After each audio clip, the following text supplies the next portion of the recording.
இது என்னன்னா, நீங்க இப்ப நெறைய பேர் கூட ஊழல் நடக்கல. நான் சொல்லவா? எத்தன மினிஸ்ட்ரிஸ்க்கு பிஏ போட்டாங்க? நீங்க கேள்விப்பட்டீங்களா? இப்ப நீங்க ஒண்ணும் இல்ல. ஒரு அப்பாயின்ட்மென்ட் வாங்கணும். நம்ம யூசுவலா பிஏட்ட ஃபோர்ஸ் பண்ணணும். நீங்க ஏதாவது மினிஸ்ட்ரிக்கு இப்ப ட்ரை பண்ணுங்க. பிஎஸ்ஸே கிடையாதுங்க. பிஎஸ் இன்னும் போடவே இல்ல. ஆனா பிஎஸ்க்கு காசு வாங்கிட்டாங்க. நான் இது குற்றச்சாட்டே வைக்கிறேன். 10,00,000 5,00,000ங்கிறது வாங்கி வச்சிருக்காங்க. இந்த பிஎஸ் போட்ட பிறகு தான் இந்த ஊழல்லாம் தொடங்கும்.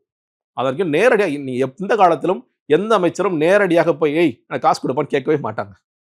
ஒரு ஒரு பில்டிங் கான்ட்ராக்டர் போய் கேட்கறாங்க, ஒரு நிறுவனத்த கேட்கறாங்கன்னா, அது பண்ணவே மாட்டாங்க. ஆனா கரப்ஷன் ஃப்ரீ கவர்மெண்ட் நாங்க வந்து மந்திரிகளுக்கு பணம் போறதில்ல.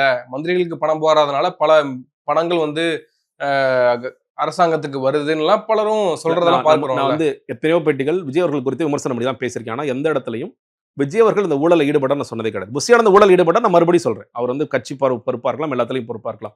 இன்னைக்கு அவர் வந்து சிஎம் ஃபண்ட் வாங்கணும்னு அவசியம் இல்ல அவருக்கு. அவர் வந்து அது முடிவு பண்ணிட்டார். நான் நிறைய காசு வச்சிருக்கேன்ப்பா, நான் எதுக்குப்பா காசு. பார்ட்டி ஃபண்டும் தேவையில்ல. பார்ட்டி ஃபண்டுக்கு ஆதவ அர்ஜுனா இருக்கார். அவர் பார்த்துக்குவாருன்னு சொல்லி முடிவுக்கு வந்தாச்சு. இப்ப சிஎம் ஃபண்ட் வாங்கல, பார்ட்டி ஃபண்ட் வாங்கல, மினிஸ்டர் ஃபண்ட் வாங்கலன்னா நீங்க மாட்டிக்குவீங்க. நீங்க மாட்டிக்குவீங்க. பச்சையா மாட்டிக்குவீங்க. அப்போ கொஞ்ச நாளைக்கு பேசாம தான் இருப்பாங்க. இது தொடர்ந்தா நான் சந்தோஷப்படுறேன். நான் உண்மையிலே சொல்றேன். நானும் வெல்கம் பண்றேன். நான் சில இடங்கள்ல பார்க்கிறேன். கரப்ஷன் ஒழியுதா ரொம்ப ரொம்ப சந்தோஷம். இத நான் எதிர்பார்க்கிறேன். என்னை போன்ற ஆட்கள் ஆன்டி கரப்ஷனா வேலை பார்த்தானா இந்த மாதிரி ஆட்சி வந்து தொடர்ச்சியா ரொம்ப நல்ல விஷயம் தான். அது ஆனா இன்னொன்னு சேர்த்து சொல்றேன். இப்ப நான் வந்து ஆர்டிஓல நிறைய பழகிட்டு இருக்கேன்.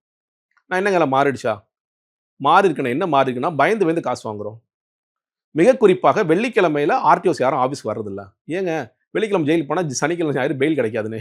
அதனால நாங்க யாரும் போறதில்ல. இது நடக்குது. சரி ஏன் வாங்குறீங்க? அண்ணே போன ஆட்சிலயும் இப்படிதான் ஆரம்பத்துல இருந்துச்சு. 7வது மாசத்துல மினிஸ்டர் வந்து குடு ஆரம் வா எனக்கு வந்து அமௌண்ட்ட குடுன்னா. சரி குடுத்தோம். அப்ப கேட்டாரு 5, 6 என்ன ஆச்சுன்னு கேட்டாரு. அப்போ இதே மாதிரி இவரும் நாளைக்கு வந்து போக்குவரத்துறை அமைச்சர் 7ஆம் மாசம் வந்து குடுத்துறியா? ஜூலை மாசத்துல இருந்து வாங்கிருங்க எல்லாம் பழையபடி. அப்ப 5, 6 என்னையா பண்ணீங்க? வாங்கி நீங்களே சாப்பிட்டீங்களா? ஏன்னு கேட்றக்கூடாதுங்கிறதுக்காக வாங்கி நாங்க வச்சிருக்கோம். ஃபண்ட் இருக்கு. நான் ஏன்னா ஒண்ணும் இல்ல. இப்ப சிம்பிளா நீங்க ஆர்டிஓ ஆஃபீஸர்ஸ்க்கு போங்க. ஒரு எஃப்சி வண்டி எடுக்குறாங்க. லஞ்சம் இல்லாம நடக்குதா நேரடியாக? அது கூட உங்களுக்கு கண்டுபிடிக்க கஷ்டம். சிம்பிளா சொல்றேன். அந்த இடத்துல ஒரு புரோக்கர் நிக்கிறாரு, புரோக்கர் நிக்கலான்னு கூட பாருங்க. ஆர்டிஓ ஆஃபீஸ்க்கு இன்னைக்கு இப்ப எல்லா ஆஃபீஸ்க்கும் நீங்க முடிஞ்சா நீங்க சென்னையில இருக்க ஒரு ஆர்டிஓ ஆஃபீஸ் போங்க. அங்க போயிட்டு அண்ணே நீ புதுசா லைசன்ஸ் போடணும்னு சொல்ல ஒரு ஆட்சி புரோக்கர்களுக்கு வேலை இல்லாத ஒரு ஆட்சியாக இருக்கு. நான் அதான் சொல்றேன். இல்ல நான் உங்கள்ட்ட சொல்றேன் பாலாஜி. நான் எல்லா ஊடகங்கள்ட்டயும் சொல்றேன். ஆர்டிஓ ஆஃபீஸர்ஸ்க்கு போங்க, பத்திரப்பதிவு துறைக்கு போங்க. இந்த 2 துறைக்கு மட்டும் போங்க.